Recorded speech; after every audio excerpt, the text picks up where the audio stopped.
que vous soulevez, et c'est une question à laquelle on a réfléchi.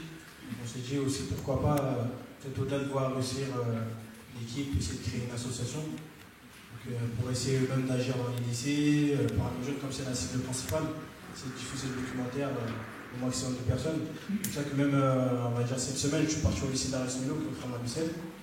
Grâce à certains professeurs, Madame Rome, elle est là, elle est chimie, qui nous permet de parler à des BTS, on s'est dit pourquoi pas même faire une action un peu plus tard, en collaboration, pour voir si on ne peut pas diffuser le documentaire dans le lycée, ou même pourquoi pas que des intervenants puissent venir aussi expliquer leur parcours, etc. Voilà.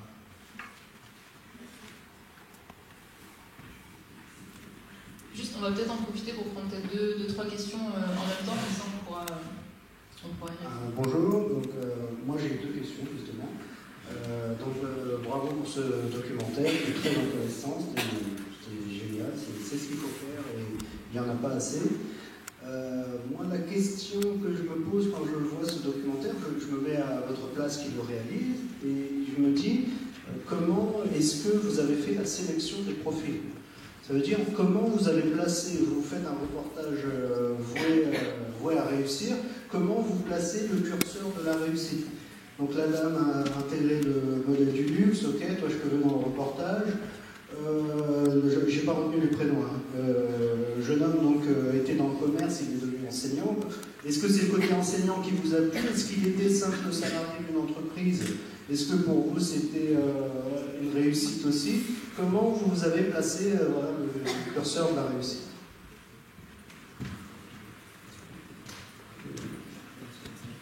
On va prendre une deuxième question du coup. Alors ma question, je voudrais savoir est-ce que vous pensez que les jeunes prennent la banlieue pour plutôt une excuse pour ne pas réussir? Je vous dis ça parce que moi j'ai grandi dans la campagne au Maroc, du coup je sais très bien que là en France on a des avantages que j'avais pas avant que j'étais petit, sinon j'aurais été un Bill Gates. Et du coup à chaque fois je me dis là ils ont l'école, ils ont le transport, il y a l'hôpital, il y a de tout. Et quand même ils disent tout le temps qu'on vient de la banlieue, du coup il y a la banlieue, il y a Paris, du coup on ne peut pas réussir. Du coup je me demande est-ce que c'est plutôt une excuse ou plutôt une réalité? Voilà, merci en tout cas. On s'arrête à la deuxième question. Du coup la première question qui s'adresse plus à toi Amine. Ok. Qui s'adresse du coup à l'équipe du film. Donc je te laisse répondre à la merci pour cette question, monsieur. Alors, je voulais vous répondre que comment on a choisi ce profil, c'est qu'en fait, on voulait vraiment coller avec la réalité. On voulait vraiment essayer de se détacher du milieu du sport ou de la musique et prendre monsieur et madame tout le monde. Le jeune va se reconnaître en un professeur, en une consultante. Ne pas leur mentir parce que c'est vrai qu'on l'a dit dans le documentaire, il y a aujourd'hui, un jeune, il va s'identifier facilement à un footballeur, à un rappeur. Ils vont dire, ouais, moi je veux être footballeur, je veux être rappeur. Mais si on est honnête avec eux, on leur dit non, mais ok, c'est bien, tu as des rêves, mais si tu restes terre à terre, la plupart, on va faire des jobs ingénieurs ou enseignants. Donc on a essayé de varier aussi les sexes, on a essayé de mélanger femmes, hommes, peut-être les origines aussi. Les départements d'Île-de-France. Après aussi, c'est vraiment... Il faut dire que c'était des personnes qui étaient bénévoles. On a posté par exemple un message sur Facebook disant on va réaliser ça, qui est partant? Il n'y a pas tout le monde qui souhaite figurer dans un documentaire. Et après ça se fait au feeling. Par exemple, moi, Massi, je l'ai rencontré à l'afterwork qu'organisait Inès. Je sais pas, il y avait un feeling, j'ai senti quelque chose, on a bien parlé, on a accroché. Pareil pour Siam, au début elle n'était pas trop partante, mais voilà, en tout cas on a essayé de représenter un panel assez large pour que tout le monde puisse s'identifier. Voilà, ça c'est la première réponse à votre question. Du coup, la deuxième question, c'était est-ce que la banlieue est parfois prise pour excuse pour ne pas réussir? Donc celle-ci, elle s'adresse à tous les intervenants. Mais si tu veux peut-être... je veux bien répondre, puisque effectivement, moi, c'est une interrogation que j'ai eue. On va dire que ma vie professionnelle, entre guillemets, le déclic que j'ai eu pour entreprendre, je l'ai eu, c'est pas réellement un déclic, puisque ça s'est fait petit à petit. C'est comme si c'était quelque chose qui était dans mon fort intérieur, que je savais au fond de moi, puisque mes parents, originaires du Sénégal, entreprenaient avec une association qui avait pour objectif de venir en aide en fait, aux personnes du pays. Donc, quelque part, en fait, l'entrepreneuriat, c'est quelque chose qui est un peu inné, et puis, comme on l'a dit aussi, la débrouillardise alliée. Et en fait, moi, ce qui m'a, entre guillemets, un peu ouvert les yeux, c'est le voyage. J'ai eu la chance, depuis que j'ai 7 ans, de partir tous les ans au Sénégal, pour 2 raisons. La première, c'était parce que mon père était très attaché au fait qu'on puisse être rattaché aux cultures, à la culture d'origine, et aussi pour fuir la réalité que nous, on ne voyait pas en étant petits, mais la réalité des quartiers et tout ce qui peut venir. Et c'est vrai qu'en allant dans cet ailleurs, on se rend compte, en fait, finalement, qu'on a une chance, en tout cas au niveau matériel, de se dire... voilà, donc j'ai voyagé dans plusieurs pays d'Afrique, à Marseille, au Sénégal.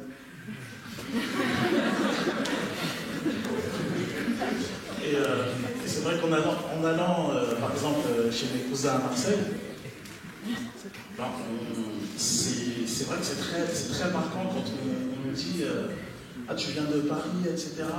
La chance, on vous pose plein de questions et nous, on ne se rend pas compte. Il y a quoi Paris? Et puis, j'ai la chance d'habiter à la police de 2013, à Châtillon, et c'est vrai que quand on a 12, 13, 14, 15, jusqu'à 17 ans, on est oisif, en bas du quartier, il n'y a rien à faire. Mais en fait, c'est pas vrai, il y a plein de trucs à faire. Et ce qui différencie un peu le banlieusard, entre guillemets, et les autres, c'est ce manque d'information. Et c'est vrai que le voyage, donc par rapport à ta question, effectivement, quand on est... je parlais avec mes cousins au village et qui me voyaient... alors moi, mon premier réflexe quand j'allais là-bas, c'est que déjà, dès que tu arrives, tu ne parles pas, ils savent que tu n'es pas d'ici. Et moi, j'avais un réflexe, c'était, je voulais absolument ressembler aux gens de là-bas. Je me roulais dans la boue, etc., mais il n'y avait rien à faire. Tu n'avais pas ouvert la bouche, qu'ils savaient que tu n'étais pas d'ici. Et pourquoi j'étais gêné par ça? Parce que je n'aimais pas, en fait, qu'on me différencie des autres. Je n'aimais pas cette distinction qu'il y avait par rapport aux autres. Et au final, quand je me suis rendu compte plus tard, en grandissant, que j'habitais en banlieue, finalement, quand on côtoie d'autres sphères, donc j'ai eu la chance d'aller à la fac, d'aller à l'école, contrairement à beaucoup de mes amis, il y a ce regard de l'autre. Et moi, c'est quelque chose qui est en moi, j'aime pas en fait qu'on me regarde différemment. Et voilà, donc pour terminer, pour répondre à ta question, effectivement, je pense que c'est à la fois les deux. Ça veut dire que c'est à la fois un prétexte, parce que effectivement, si on compare la situation, parce qu'on peut toujours comparer à d'autres qui sont pires que nous, on pourrait se dire que oui, regarde ailleurs, etc. Mais en même temps, c'est une réalité, parce que malheureusement, moi j'ai eu la chance de partir tous les ans au Sénégal, donc de voir une autre réalité. Mais quand on ne sait pas ce qui se passe ailleurs, comment se rendre compte qu'il y a pire ailleurs? Je ne sais pas si tu as compris. Moi, je voulais bien aussi répondre à cette question. Déjà parce que ta question me parle, parce que moi je suis d'origine marocaine. Mes parents ont grandi au fin fond d'une campagne du Maroc où quand je vais tous les étés là-bas, par exemple, voir, j'ai encore de la famille qui y vit, il n'y a pas l'eau courante, il n'y a pas d'électricité, donc je vois très bien de quoi tu parles. Et effectivement, donc, quand je vois ma famille là-bas, et ils n'ont pas beaucoup de moyens, ils me renvoient exactement la même question que toi, dans le sens où on ne comprend pas pourquoi tel cousin il est en prison, ou telle personne n'a rien fait de sa vie, alors qu'il y a tout en France. Mais je pense qu'on ne peut pas comprendre la banlieue si on n'y vit pas. Parce que concrètement, les freins auxquels on fait face, le quotidien auquel on fait face, il peut être parfois plus dur et plus brutal que certains cousins que j'ai qui, pour moi, sont par exemple à la campagne, mais qui n'ont pas toutes les casse-têtes psychologiques qu'on peut avoir quand on est ici. Donc en fait, au final, je me dis que peut-être qu'il y a certaines personnes qui vont se reposer là-dessus, mais comme partout dans le monde en fait, c'est que des fois on est un peu faible parce que voilà, on a des soucis, voilà, peu importe le souci qu'on a, mais au final on a un peu de mal à assumer pourquoi on a des échecs, donc on se repose un peu, on se cache un peu derrière la banlieue en disant ça, mais il y a quand même beaucoup de réussites. Et il faut se dire que les personnes qui réussissent dans ces milieux-là, ben, il faut les encourager et montrer la voie aux autres. Et moi, je ne me sens pas supérieure à mes cousins, par exemple, au Maroc, parce que j'ai un travail dans le luxe ou quoi. Enfin, pour moi, je ne mets pas la réussite au salaire ou à la réussite. Voilà. Pour moi, c'est vraiment une question de valeur, d'humanité, et je vais respecter la personne en fonction de ça. Donc, pour revenir à ta question, au final, je pense qu'on a chacun des préjugés, enfin, d'un côté de la Méditerranée ou de l'autre. On savoure notre chance, on sait que c'est une chance d'être en France pour plein de raisons, mais c'est pas tout rose. Commentaire-là, et la fin où vous avez vraiment fini.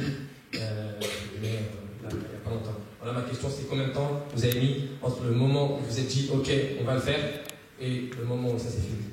On va peut-être prendre une deuxième question et ensuite on reviendra sur la première.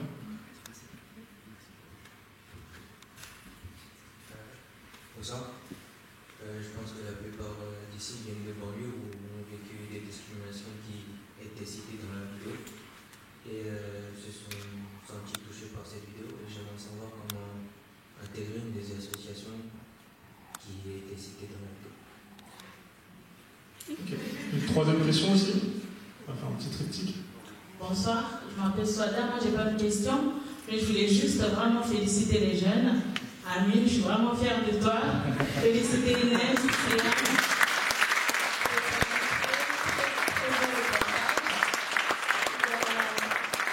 vraiment contente que les jeunes des banlieues commencent vraiment à se réveiller. Il y a quelques mois, j'ai connu l'association Club France Réussite. Et aujourd'hui, je découvre l'association de Inès. Mais vraiment, c'est un très bel exemple pour nos jeunes aujourd'hui. Bravo. Et toutes mes félicitations à Amine pour ce beau reportage. Merci, madame. Première question qui t'a été posée à Amine. Combien de temps entre l'idée et aujourd'hui? Alors, il faut savoir que l'idée elle a apparu vers avril.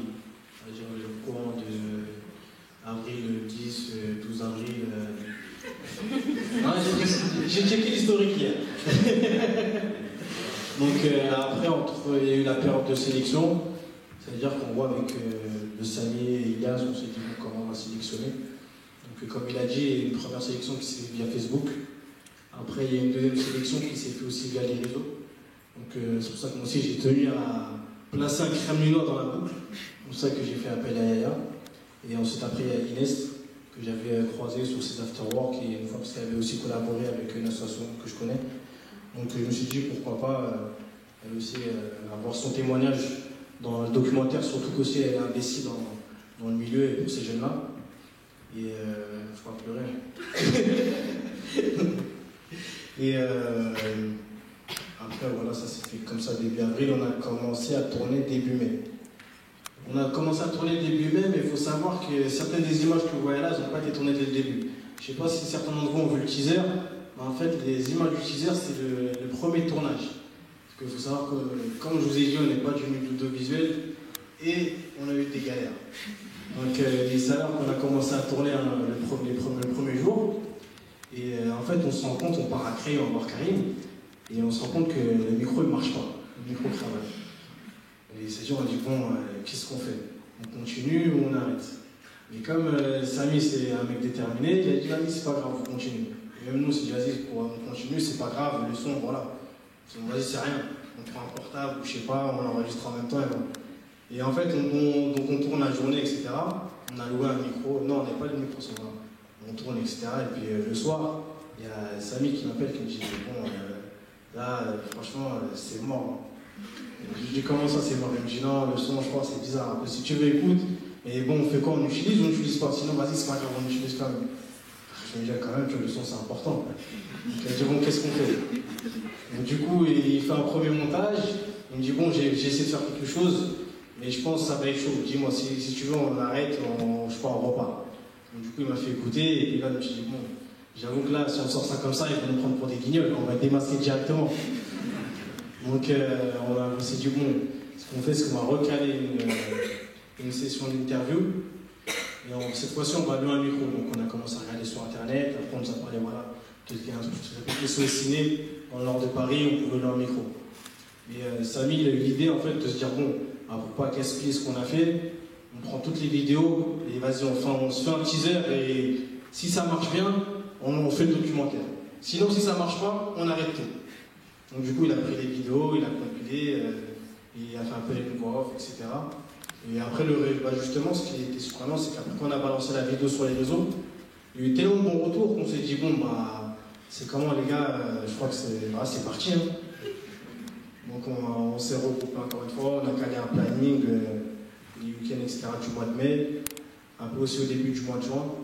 On a commencé à retourner, et puis à la fin, il y a eu l'étape du montage, on va dire courant juin. Donc après, on s'est vu souvent entre nous, une fois comme je dis avec Inès. C'est-à-dire que c'est le montage final, il s'est fait milieu juillet. Le montage final a été fait milieu juillet, et puis après on a balancé sur les réseaux, sur YouTube, le 31 juillet. Donc on va dire ça fait avril, mai, juin, juillet c'est à peu près 4 mois. Donc voilà, 4 mois. Et tout ça en 2019, hein, c'est ça? Oui. Voilà.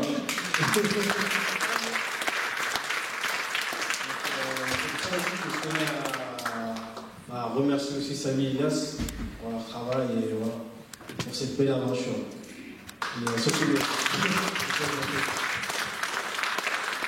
Merci à vous. Pour répondre à la question du jeune homme, il y a pas mal d'associations qui sont représentées ici. Donc je ne sais pas s'il y a une personne qui veut réagir. En tout cas, n'hésite pas à venir nous voir à la fin de l'événement pour essayer d'en savoir plus sur nos assos. Mais Inès va parler un peu du GitHub, j'imagine. En fait, moi, ce que je voulais juste aussi surtout dire, j'ai utilisé beaucoup d'adverbes dans cette phrase, ce que je voulais dire, c'est vraiment que Amine, Samy et Elias, que je connais un peu moins, mais aussi Shainaz, Arnold, ceux qui sont là dans la salle de Plume de banlieue et de Eco banlieue, c'est vraiment des perles, quoi, des gens qui ont une envie incroyable, des idées hyper pertinentes et qui ont juste besoin d'une étincelle, d'une rencontre, d'un truc pour se lancer.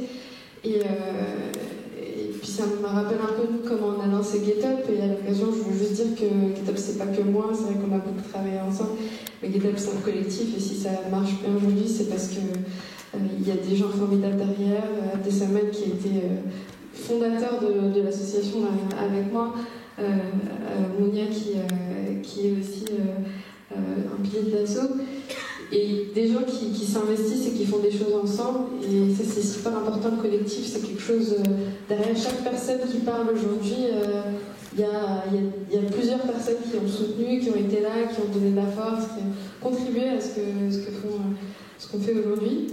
Et juste pour expliquer, parce que depuis tout à l'heure on parle de l'afterwork du Bago, et on n'a pas vraiment expliqué ce que c'était. En fait, GetUp c'est une association qui est faite par des jeunes de quartier, pour des jeunes de quartier, comme Amine, comme Shainaz, comme Arnold, comme Samy, Elias. C'est donc une asso qui a pour objectif d'inspirer, connecter, former et mettre en valeur les acteurs de changement dans les quartiers. Des jeunes qui se bougent, qui veulent faire bouger les lignes, qui veulent challenger un peu le statu quo, inventer la société dans laquelle ils ont envie de vivre. Et on a plusieurs programmes pour des collégiens, des programmes qui sont aussi beaucoup tournés vers l'international. Et les afterworks du Bateau, en fait, c'est des soirées comme celle-là, où on va aller au fin fond des quartiers un peu partout en Ile-de-France, et on va ramener des personnes qui en sont issues et qui ont porté des projets, qui ont réussi, et justement d'un million de façons différentes, et pas forcément que matériellement, qui vont raconter leur parcours comme on vient de le faire là, et ensuite encourager la jeunesse à se connecter, à pitcher ses projets, à avancer ensemble et rencontrer des personnes ressources qui donnent des projets comme la connexion qui s'est faite avec Massy. Et puis comme la plupart des gens ici, il suffit d'aller rencontrer les personnes, après il y aura un cocktail et on sera ravis de t'en parler un peu plus. Et moi, Siam, Massi qui a aussi une association qui est super. Et voilà, juste y aller en fait. Et le dernier mot que je voulais dire, c'est de faire en fait, ce que je disais aussi dans le doc, c'est quand on a une idée, enfin, faut pas penser aux barrières tout de suite, faut pas penser aux problèmes tout de suite, il faut y aller. Et si vous aviez trop réfléchi, je pense que vous l'auriez jamais fait. Et il faut juste y aller, poser les choses sur la table, sans les nommer. Et vraiment se lancer. Et il y a toujours des gens qui vont se greffer, qui vont donner de la force et qui vont faire que la chose elle va vraiment se passer. Donc lancez-vous. C'est tout. Merci. Il nous reste 3 minutes. 3 questions par rapport. Bah, 3 questions.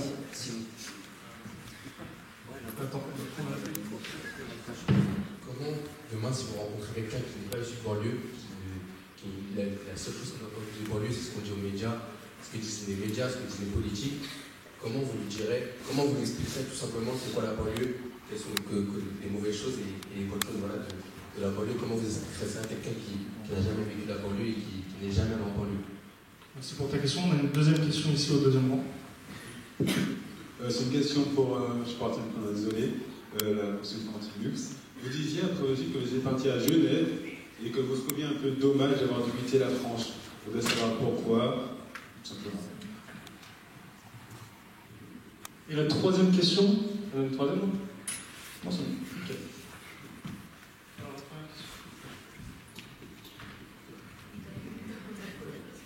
Première question, c'était... Ouais, alors, moi j'ai un exemple, ça me fait penser à quelque chose. C'est, moi par exemple, pour créer ma société, donc il m'a fallu un compte en banque au départ. Donc c'est des choses qu'on ne sait pas au départ, mais c'est quelque part le côté banlieue qui me rattrape. C'est des choses, moi par exemple, pour trouver un compte en banque, juste un compte en banque professionnel, c'est-à-dire sans emprunt, sans rien, je demandais juste un compte. Moi, je suis dans une banque ici, pour pas la citer, la BNP.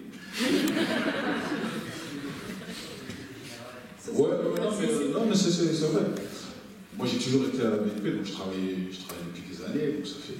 Donc, je suis chez eux depuis très très longtemps.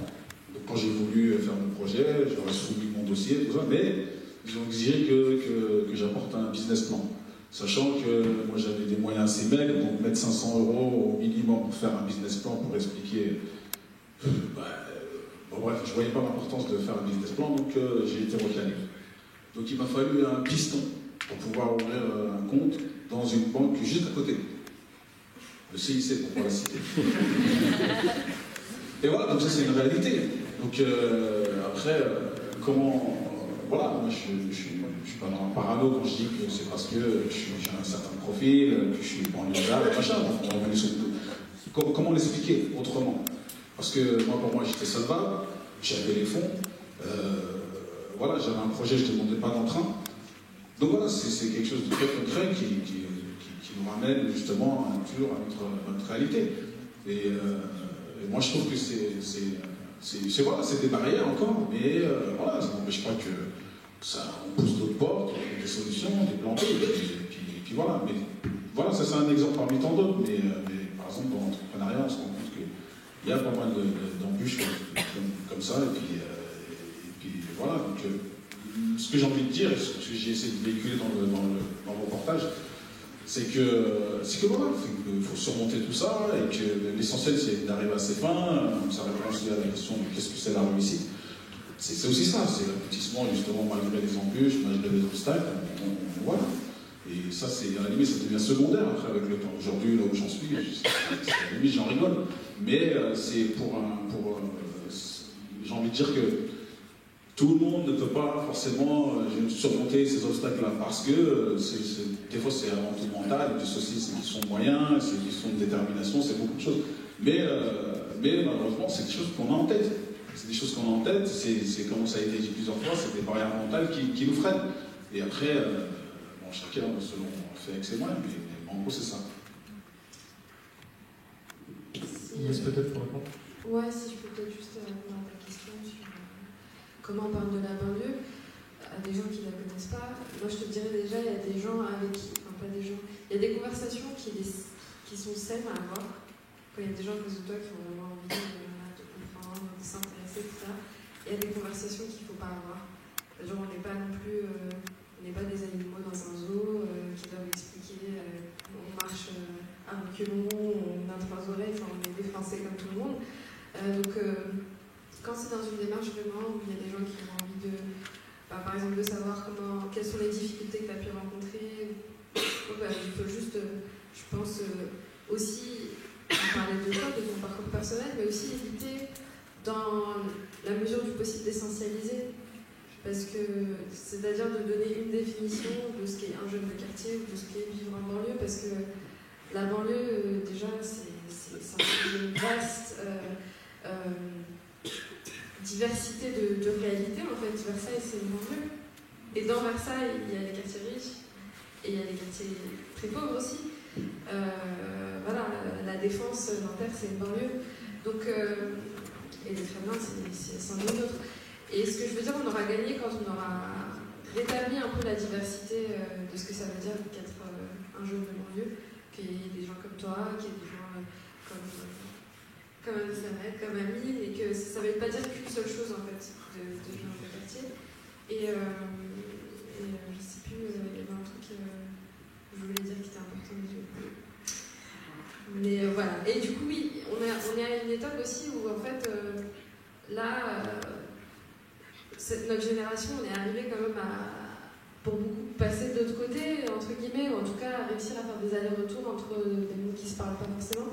Et en fait, notre présence, juste dans certains endroits, elle contribue à déconstruire pas mal de clichés. Et moi, dès que je peux, tout le temps, quand je me présente quelque part, je dis où j'habite, je dis mon nom de famille, si je peux, je dis mon origine, juste pour qu'on associe aussi toutes ces choses-là à des profils différents. Et ça rejoint ce que je te disais tout à l'heure, mais être un jeune de banlieue, ça recouvre 1 million de réalités différentes, et je pense que c'est le message le plus important.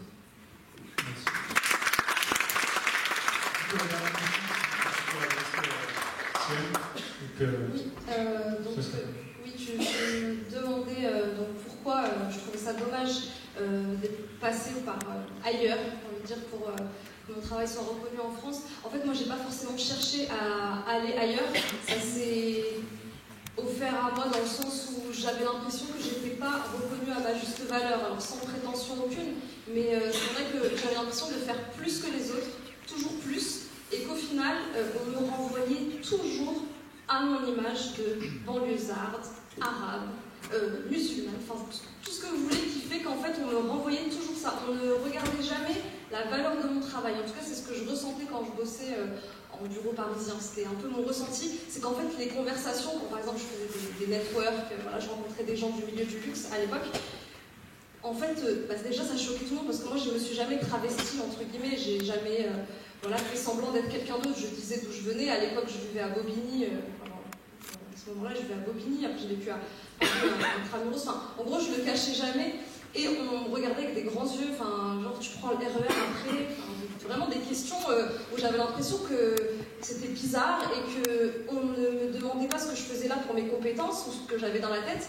Mais juste, c'est bizarre que tu sois là en fait. Mais qu'est-ce que tu fais là? Tu connais quelqu'un en fait qui t'a fait rentrer? Peut-être que ton papa il travaille dans le milieu, mais en fait non, pas du tout. J'ai juste peut-être un cerveau que je fais fonctionner et qui fait que du coup je peux peut-être aussi me mettre au niveau des autres. Donc Genève, ça a été un déclic pour ça. On a reconnu mes compétences et c'est ce qui a fait qu'on m'a vite fait évoluer dans le cadre de mon travail. J'ai été débauchée pour aller dans une autre société. Donc en fait je me suis rendu compte de ma valeur, ce que je ne m'étais pas rendu compte quand j'étais ici. Et puis après, j'ai eu l'occasion dans le cadre de ma société de voyager avec des clients et d'aller aux Émirats, à New York, au Sri Lanka, pour le travail du coup. Et au final, tous ces voyages m'ont ouvert les yeux sur le fait que c'est pas forcément mieux qu'en France. On va pas chercher dans la soupe, il y a plein de choses qui sont top ici. Mais si votre valeur elle n'est pas reconnue, partez pour mieux revenir. Parce qu'en fait, quand on part, là, on vous regarde d'un autre œil. Et quand on dit, oui, en fait, t'es bilingue, en fait, t'as réussi à travailler avec à Monaco, enfin, dans des territoires qui sont différents, mais où on a reconnu votre travail, finalement, on ne me regarde plus du même œil maintenant quand on veut travailler avec moi. Forcément, je pense que si j'étais restée dans mon vase clos, voilà, j'aurais été une parmi tant d'autres, et ils m'auraient vu comme une arabe parmi tant d'autres, une banlieusarde parmi tant d'autres. Et voilà, donc je pense que c'est ce qui a fait que, voilà, si vraiment vous n'êtes pas reconnu à votre juste valeur, il ne faut pas avoir peur de partir, soyez courageux, j'ai envie de dire, parce qu'il faut quand même un certain courage, surtout quand on connaît personne, on arrive dans un pays, enfin moi j'ai été vraiment du jour au lendemain, je connaissais personne, vraiment c'était l'inconnu. Il y a eu des moments très difficiles, parce que quand on est très famille, c'est très difficile d'être loin de sa famille, mais je savais pourquoi je le faisais, et finalement je suis revenue, là j'habite à Bondy, donc ouais, je suis plus très loin, et je repars vivre là à Orléans. Donc ma maman est hyper contente, mais au final voilà, c'est un chemin de vie, qui fait qu'aujourd'hui je suis épanouie dans ce que je fais, et que voilà, ça me va très bien.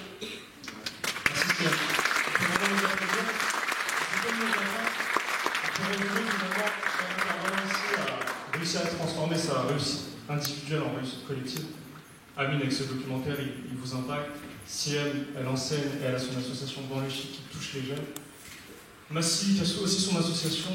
Yaya, qui a son restaurant qui cherche à développer la restauration ouest-africaine. Inès, on va aller manger effectivement. Inès, qui à travers GitHub essaie d'impacter les jeunes. Et je vais vous inviter du coup à aller manger parce que c'est ce qu'on attend tous. C'est offert aujourd'hui par Yaya et son restaurant Planète Tièvre.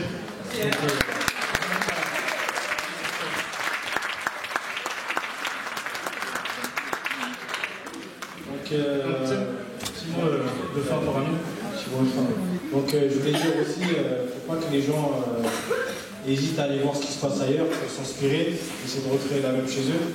Parce que par exemple, je prends l'exemple du 93. Moi j'ai des cousins au Aubervilliers, et dans d'autres villes, je vois ce qui se passe à Stein. Là-bas je vois beaucoup de jeunes qui sont vraiment impliqués, même au niveau associatif. À Stein que j'ai vu, ils ont développé un réseau d'étudiants et d'entrepreneurs, etc. Ils ont même pu avoir leur propre espace de coworking sur la ville. Un truc, je sais pas si c'est incroyable. Et je vois qu'un peu dans le 94, même par exemple, je pense l'exemple du 97, peut-être les choses dorment un peu où les gens ils n'ont pas ce truc-là de s'organiser. Rien que le fait juste de créer un réseau ou autre, ça prend 2 secondes. Ça peut créer plein d'opportunités, etc. Et deuxième mot, je voulais juste que l'équipe de Éco-Banlieue lève la main. Donc si vous avez des questions, je tiens aussi à remercier l'équipe de GitHub qui nous a accompagnés pour cette soirée. Merci à vous. La ville du Kremlin et monsieur le maire aussi ici. Et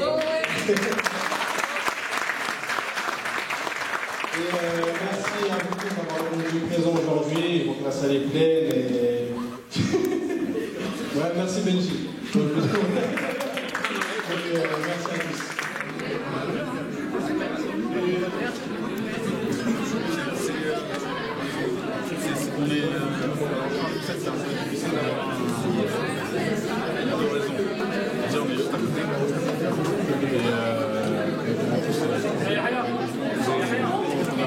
à tous.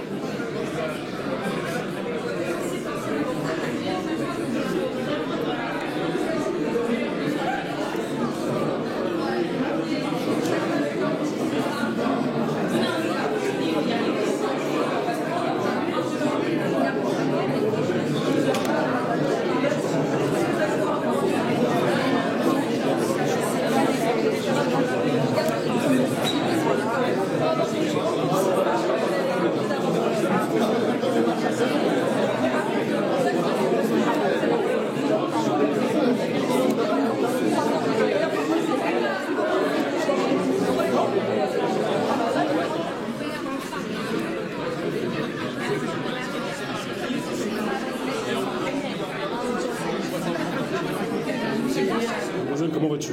Ça va. Ça va, tu vas bien? Très bien. Ta détermination m'illumine. Ah bah c'est gentil, merci beaucoup. Ça m'illumine. Je suis arrivé un peu en retard, mais j'ai vu le documentaire sur YouTube. Du coup, je t'ai entendu parler et il y a des phrases qui m'ont interpellé.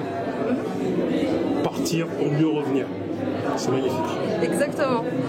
Donc pourquoi partir pour mieux revenir? Parce que comme je l'ai dit tout à l'heure, si vous n'êtes pas apprécié à votre juste valeur, partez pour mieux revenir. Le but c'est pas de partir pour toute la vie parce qu'on a nos accroches ici, on a nos familles, on a les gens qu'on aime, mais partir pour être reconnu et pour avancer sur votre CV, vos contacts, voilà, et avoir une légitimité quand vous allez revenir bosser ici, vous allez tout casser. Parce que concrètement, voilà, on va se dire, bah voilà, il a eu le courage de partir et au final, c'est un bosseur. Donc voilà, moi c'est mon conseil. Tu évolues dans le milieu du luxe. Exactement. Explique-nous un petit peu la genèse en quelques mots, parce que je sais que tu es pressé. Oui, j'ai un RER qui m'attend. En fait, moi j'étais attirée par le domaine du luxe, je pense parce qu'on m'avait dit que c'était pas pour moi. C'était le côté un peu têtu, je vais vous prouver que moi je peux rentrer dans ce milieu-là. Après, forcément, j'y ai vu d'autres choses, c'est-à-dire que le travail de l'artisanat, l'esthétisme, etc. Il y a énormément de choses qui m'ont plu, parce que dans le domaine du luxe, on fait tout, enfin on pousse tout à son maximum. On met le budget, etc. pour avoir vraiment le nec plus ultra. Moi c'est ce que j'aime, le côté un peu perfectionniste. C'est ce qui m'anime aussi, c'est ce qui fait aussi que je me suis dit que moi j'avais pas eu à l'époque de chance pour pouvoir rentrer dans le milieu sans avoir beaucoup travaillé et notamment créer un réseau voilà, au fur et à mesure des années, et ça m'a pris plus de 10 ans. Là j'ai créé Banlieue Chic, donc l'association pour promouvoir l'univers du luxe auprès de tous les publics qui ont des freins, et justement dans cette optique là pour avoir un peu l'assaut que j'aurais aimé avoir quand j'étais étudiante ou jeune professionnelle dans le milieu, et faire réseauter entre eux des personnes qui croient en ce projet d'un luxe vraiment où on va être solidaire, on va s'entraider, on va essayer de se donner des contacts, on va essayer de grandir ensemble en France et à l'international. Je suis très pressé, j'ai encore quelques questions à te poser, mais on se reverra.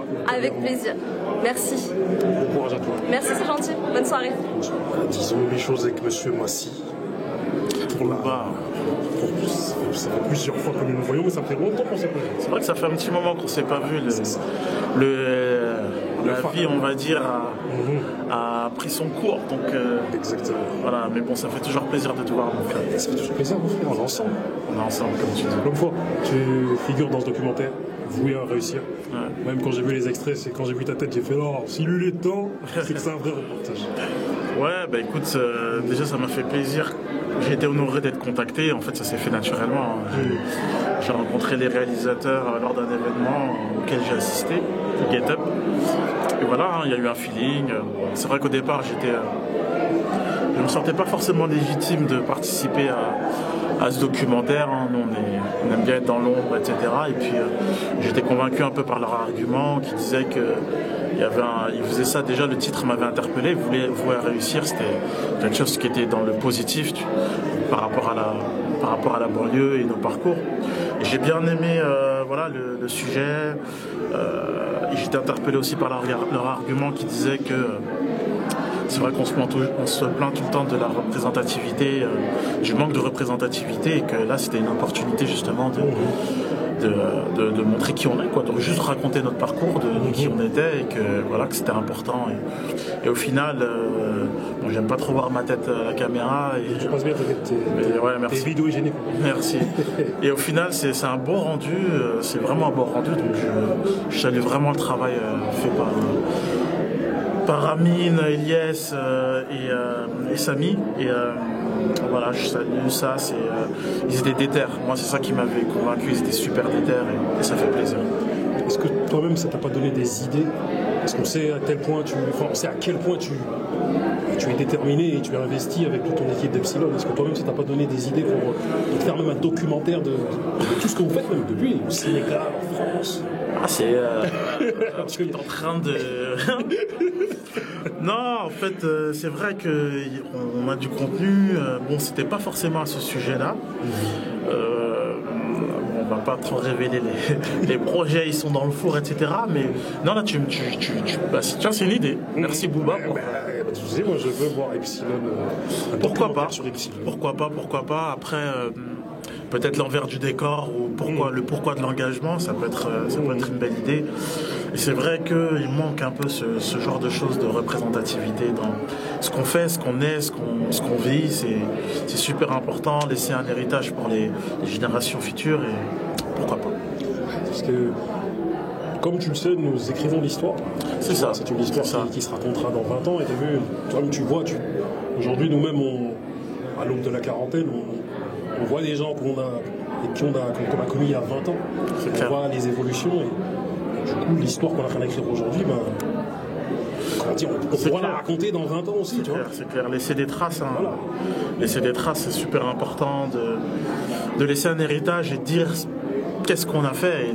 Et l'idée de faire justement, d'être dans le concret, c'est celle-là. C'est-à-dire que voilà, pendant que j'étais dans la force de l'âge, qu'est-ce que j'ai pu faire pour, dans le positif, et c'est ce qui est important, et c'est ce qui nous anime tous, hein, que ce soit tout le réseau, on va dire, hein, toi qui es tout le temps là dans la caméra, qui soutient toutes les causes, Samir, Biotès, enfin voilà, Sadia Diawara, Alma Mikanouta, enfin voilà, tout le monde, on est tous animés, je pense, même si on emprunte des chemins différents, par la même chose, on a envie de faire bouger les choses et donner une exemplarité. Tu parles d'héritage pour finir, mais est-ce que cet héritage, c'est pas ce réseau qu'on est en train de constituer là, en ce moment? C'est vrai que c'est un peu ça, ça fait partie du réseau, mais plus que le réseau, je pense à l'action aussi. Surtout les actions, c'est les actions qui comptent. En fait, le réseau, c'est un moyen pour mener nos actions et pour laisser... encore une fois, cette exemplarité. Voilà, le réseau, on se rend compte qu'on ne peut pas faire seul et qu'on a besoin d'un tel pour ses compétences, pour ses connaissances, etc., pour justement réaliser nos actions. Parce qu'une action sans réseau, il y a rien, c'est creux. C'est creux et c'est vrai que nous, petit à petit, par les actions, en fait, c'est un cercle vertueux, c'est-à-dire que c'est les actions qui ramènent le réseau et les réseaux qui ramènent des bonnes actions. Donc voilà, il faut une petite étincelle et voilà. Et comme disait tout à l'heure Inès, faisons, c'est tout. Voilà. Merci à toi. Merci. Faisons les choses avec monsieur Amine du reportage ou du documentaire. Je ne sais pas comment tu l'appelles, mais en tout cas, vous et Arus. Comment vas-tu, mon frère? Ça va bien et toi? Ça va tranquille. Ouais, tranquillement. La soirée s'est bien passée. Aujourd'hui, on a fait le Salcombe. Donc, attends, je peux faire ce que j'ai fait. Continue. Bon, vas-y, on est totalement naturel. Ok. Il y a eu une Salcombe. Journée réussie. La journée réussie, Salcombe. Donc, que je demandais de plus. Je remercie encore la ville parce que ce qu'elle a fait pour nous aujourd'hui, c'est quelque chose, et même pour moi, je suis crémlinois. Donc, que la première projection, elle se passe au Kremlin et que ça a eu du succès, pour moi, c'est une fierté. Magnifique. Donc, ce que je voudrais dire là, c'est bonheur, plaisir, tout ce que vous voulez. On s'est contacté depuis un petit moment par rapport à vous et à réussir. Et moi-même, avant même que tu me contactes, j'avais déjà j'ai dit, mais dès que j'ai vu Massi, j'ai dit, là, les mecs qui ont fait ce reportage, ils ont mis des vrais gens. Et du coup, voilà. Et du coup, t'as vu, je te dis la vérité, moi j'ai cru que je parlais avec un robot. Vous savez, moi, avec un Renoir. Non, je connais parce qu'il y a moi, il y a Samy, même des fois j'ai moi Amine. Mais c'est bizarre et tout. Mais... Bon, après, je suis comorien, donc ça explique le prénom, mais. C'est ça. Voilà, c'est une équipe mixte. Hein. C'est ça, c'est magnifique, c'est ça.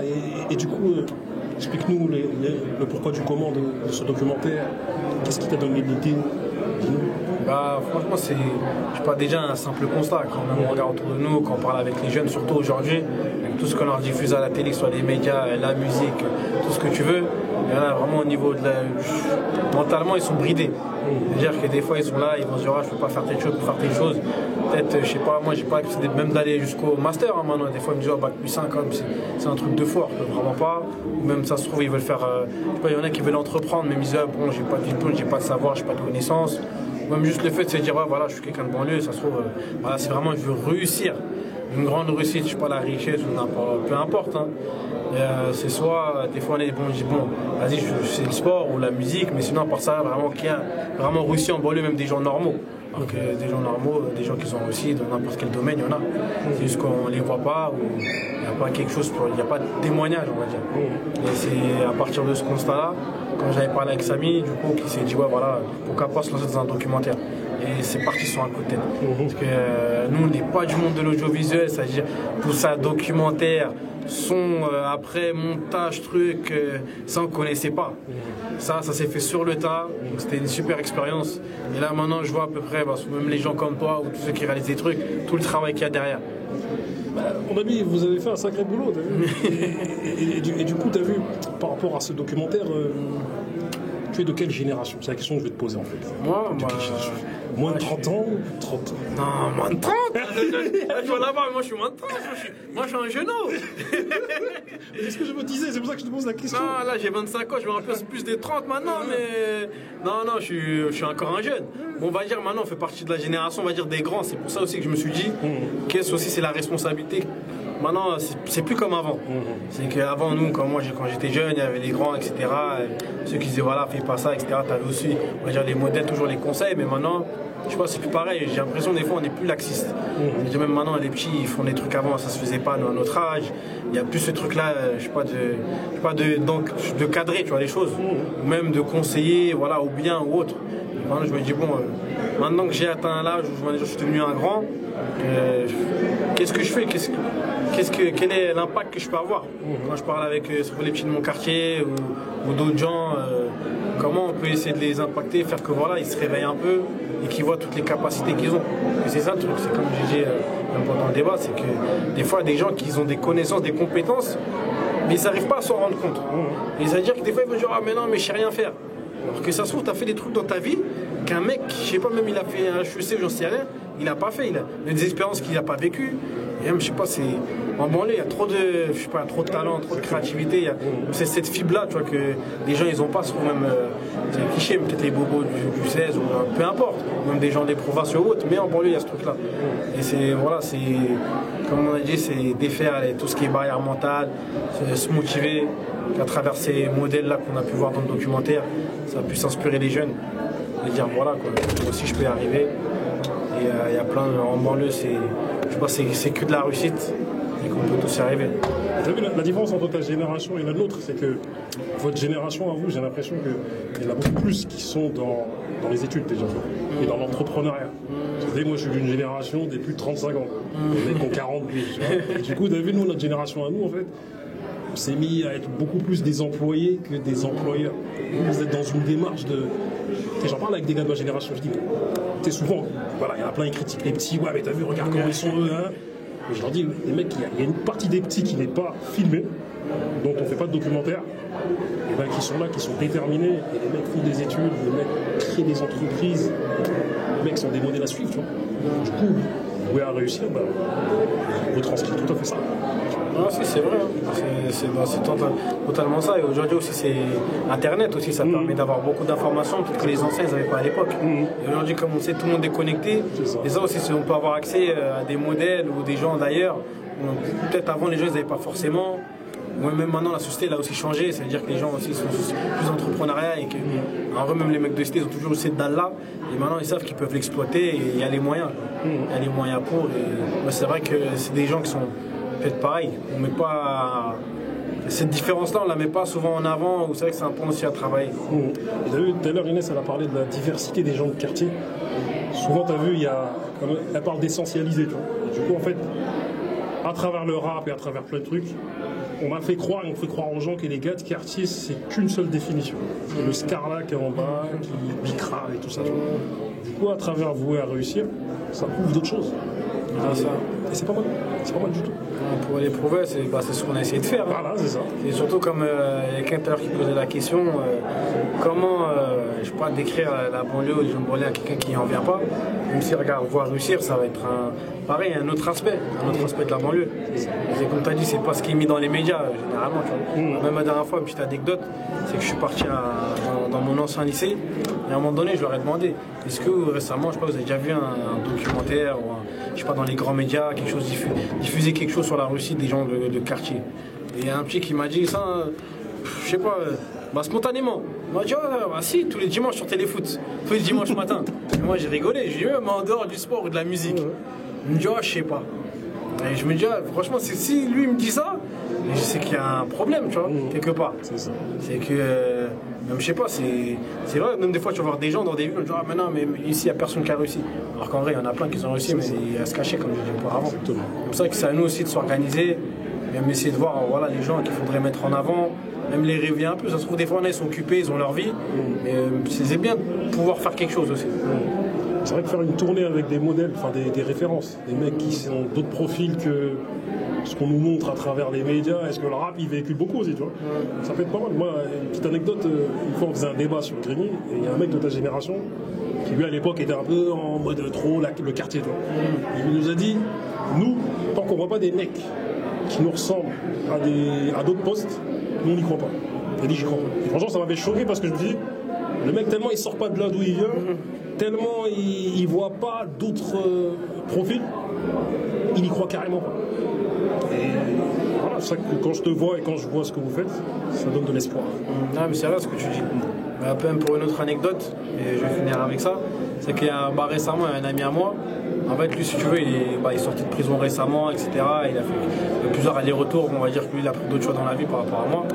Et récemment c'est un jour, comme ça le matin il m'appelle et il me dit ouais franchement là j'ai passé toute la nuit, j'ai vu que des trucs sur des gens de banlieue qu'ils ont réussi, qu'ils ont monté des startups, des trucs. En fait, il m'a dit, nous aussi on peut réussir. Et là, franchement, ça m'a motivé. Ça y est, je vais faire quelque chose. Je vais même monter ma startup, tu vois. C'est-à-dire que même lui m'a sorti une idée. Quand il m'a dit l'idée, j'ai dit, ah ouais. Et ça, je me suis dit, ça y est, enfin, j'étais content parce que je me dis, il a compris, tu vois. Il a compris que même lui, il pouvait le faire. C'est pas parce que lui, il vient de truc, il est parti en prison, il vient de citer, nanana, qu'il aussi peut pas avoir des, je sais pas, même des trucs à la Zuckerberg. Je dis ça comme ça, mais voilà, quoi. C'est possible. C'est story. Et ça, j'ai dit, ouais, c'est bien d'avoir ces modèles-là. Comme tu dis, c'est pareil. C'est que les mecs, ils disent, ouais, voilà, c'est l'identification. Ça, ouais, c'est important. L'homme fort, je te remercie. Mais comme on se l'est dit dans nos messages, tu vas venir dans nos studios lorsqu'on les aura bien montés. Vas-y, avec plaisir. Tu vas venir avec quelques-uns, avec ton équipe là, parce que j'entends parler de Samy, j'entends parler de. Tu vas venir avec tes gars là, on va s'expliquer, on va se dire. Avec plaisir. Merci à toi. Merci à toi. Bonne soirée. Disons-nous les choses avec Monsieur Samy. Disons-nous les choses. Voué à réussir. Yes, c'est moi. Comment vas-tu, mon ami? Je vais très bien. Merci de ta présence. Merci de m'avoir invité, mon ami. On s'est contacté sur les réseaux, on était là pendant des mois. C'est ça. On s'est dit, bon, on va essayer de s'attraper, comment on fait. C'était long à mettre en place, mais on est arrivé. C'est quoi ton ressenti après cette projection des balles? Franchement, c'est beaucoup de fierté. C'est un travail qui a été long. On a mis 4 mois à sortir le projet. Voilà, après démarcher les villes, etc., faire adhérer les gens à ton projet, c'est vraiment pas facile. Voilà, aujourd'hui, grande fierté, c'est un premier pas. Mais après, voilà, moi, à titre personnel, je suis gourmand, j'en veux plus. J'ai envie que vraiment ça se propage un petit peu dans l'Île-de-France. C'est peut-être prétentieux, mais pourquoi pas plus large public. Mais après, c'est un peu compliqué parce que nous, le message, il n'est pas forcément vendeur comme des autres films qui ont plus de moyens, qui parlent peut-être de sujets qui sont un peu plus sensationnels. Là, c'est très positif, tu vois. C'est un petit peu pour la jeunesse, c'est leur donner des bons exemples, etc. C'est pas forcément ce que les villes peuvent mettre en avant. Mais voilà, on va essayer, on fait notre mieux. Mais en tout cas, très satisfait de cette première. Tu sais, ce que tu relèves, en réalité, c'est grave. C'est-à-dire que tu parles de sensationnalisme, en fait. Ouais. C'est-à-dire que ce qui est positif n'intéresse pas, mais le sale, comme on dit aujourd'hui, intéresse grave. Ouais, ça c'est mon avis clair, net, j'ai pas de problème avec ça. Après voilà, moi c'est mon opinion, c'est la mienne, ça m'est propre, peut-être que je me trompe, mais en tout cas c'est la mienne. Par exemple aujourd'hui, tu écoutes un texte de rap, si dans ce texte de rap, tu parles pas de drogue, je suis pas sûr que ça fasse les mêmes chiffres. C'est pour ça en fait, ils se mettent tous à faire la même chose, c'est les mêmes sujets, c'est les mêmes, tu vois, je parle même pas qu'au niveau de rap. Mais voilà, nous on fait autre chose, on essaie de faire ce qu'on sait faire, on laisse le reste à ceux qui savent le faire aussi. Voilà. Je rebondis sur ce que tu as dit je veux tout croquer, je veux tout manger, je sens en toi une âme de sportif, je vois même comment ton physique là, je me dis non, l'homme fort, il y a du crossfit derrière, il doit avoir de la boxe, il doit avoir plein de choses, tu vois. Non, moi je kiffe en fait de base j'étais dans un centre de formation de foot à l'Estac de Troyes. Après voilà, j'ai fait mes gammes, je suis parti à Boulogne-sur-Mer et tout. Le foot c'est très dur. Comme même Massi a dit, même moi j'avais pas le niveau parce que le foot c'est très dur. Donc après il a fallu direct se réorienter dans des études. J'ai fait une école de commerce, master 2. Mais ce qui me caractérise c'est que je suis pas forcément plus intelligent, mais j'en veux, tu vois. Dans ma tête ça fusionne toujours. Je suis malin, j'essaie de capter le truc. Et ouais, clairement j'ai la dalle pour n'importe quoi. Voilà. Charbonneur Paris. Et je sens que tu es de cette génération qui ont peut-être moins de 30 ans, 25, 26. Ouais, moi 25 ans, 94 ans. Voilà. Et du coup, tu vois, ce que je disais à Amine, c'était que la différence entre votre génération et la nôtre, c'est que j'ai l'impression que comment dire, les nouveaux outils de communication qui sont là, vous les utilisez parfaitement. Et nous, à l'époque, ça n'existait pas forcément. Et du coup, vous êtes plus entrepreneurs et plus déterminés que nous, on a pu l'être quand on avait votre âge. Bah, je pense que vous, c'est sûr qu'à votre époque, c'était un petit peu la débrouille. Il n'y avait pas forcément déjà rien que les réseaux sociaux. Aujourd'hui, c'est viral, tu vois. À l'époque, c'était vraiment le réseau, c'était ta ville, etc. Maintenant, les réseaux sociaux, ça va très vite. Si tu sais bien les utiliser, ça va vite. Donc, ouais, vous aviez plus de mérite à l'époque. Maintenant, nous, on fait avec les outils. Mais moi, je crois que le truc, c'est que vous êtes plus à entreprendre et à faire les choses concrètement que nous. C'est-à-dire que nous, à l'époque où on a arrêté l'école assez tôt, je vois qu'il y en a beaucoup plus de ta génération qui sont dans les études et du coup qui sont beaucoup plus entrepreneurs et du coup qui préfèrent être des employeurs plutôt que des employés. Ouais, je vois. Après, moi, de toute façon, j'ai jamais comparé une génération avec une autre. Moi, je préfère toujours dire, par exemple, vous, les grands frères, c'est vous qui donnez en fait l'exemple. Vous êtes des modèles et on se dit, ah ouais, t'as vu, lui, il a fait ça. Bah moi je vais encore faire mieux, tu vois. C'est ça qu'il faut se dire. C'est même pas comparer, c'est grâce à lui, il est allé là, moi je vais faire mieux, tu vois. C'est repousser ses limites et tout. Donc vraiment c'est ensemble comme ça à deux. Moi je vais te le dire, je représente cette génération, vous êtes nos modèles aujourd'hui. Ah, ça fait plaisir. Merci beaucoup en tout cas pour l'interview, merci de ton passage, ça fait très plaisir. On se voit très vite car il faut qu'on ferme le truc là, mais on se voit très vite dans le studio. À bientôt, vous allez réussir, merci beaucoup. Vas-y mon frère. Ciao. Merci. Fort, comment vas-tu? Ouais, ça va très bien, merci. Ça va, ton ressenti après cette projection des bars? Très bonne impression en fait. Je pense que c'est des choses qui manquent. Il y a besoin de gens qui prennent des initiatives comme ça pour redonner du boost à la communauté de banlieue, j'ai envie de dire, à la jeunesse, à nos petits frères, à nos enfants, parce qu'on a besoin justement de modèles, d'exemples. Et eux, par ce projet justement de faire un reportage qui montre un peu des différents parcours des gens qui ont entrepris, des gens qui sont devenus professeurs, ça donne justement un panel de ce qui est possible, des gens qui ont commencé comme eux, avec un parcours où ils ont commencé avec peu de moyens comme eux, et qui finalement ont abouti à leurs rêves, à leurs ambitions.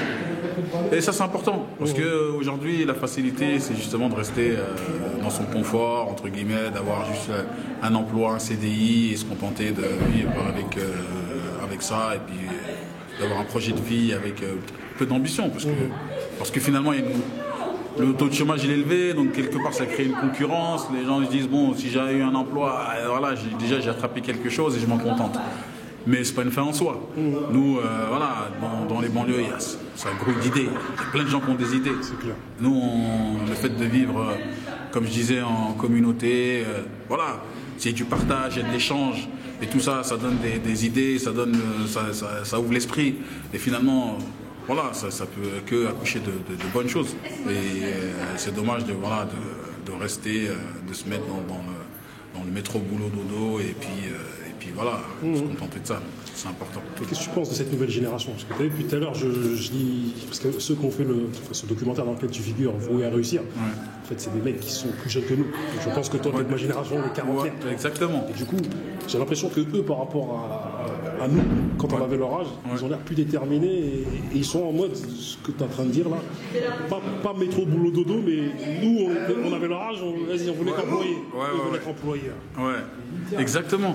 Mais c'est très bien. Après, c'est comme je disais, chaque génération vit avec son temps. Maintenant, c'est vrai que depuis le temps qu'on parle de génération, d'immigration, de jeunesse issue d'immigration, machin, à un moment donné, comme tu disais, nous on est une génération, après on transmet aussi des choses à nos enfants, plus jeunes que nous. On partage l'expérience. Donc il y a des chemins qu'on a empruntés, sur lesquels on peut conseiller, à savoir ce qu'il y a de mauvais, et ce qu'il faut faire et ne pas faire. Et finalement, ils sont conseillés, à la fois conseillés, c'est-à-dire qu'ils reçoivent le conseil des grands frères, entre guillemets, et aussi ils profitent de tout ça, justement, de cette expérience qu'il y a eu avant. Et aussi, comme tu disais, ils prennent les choses en main, ils ont des idées.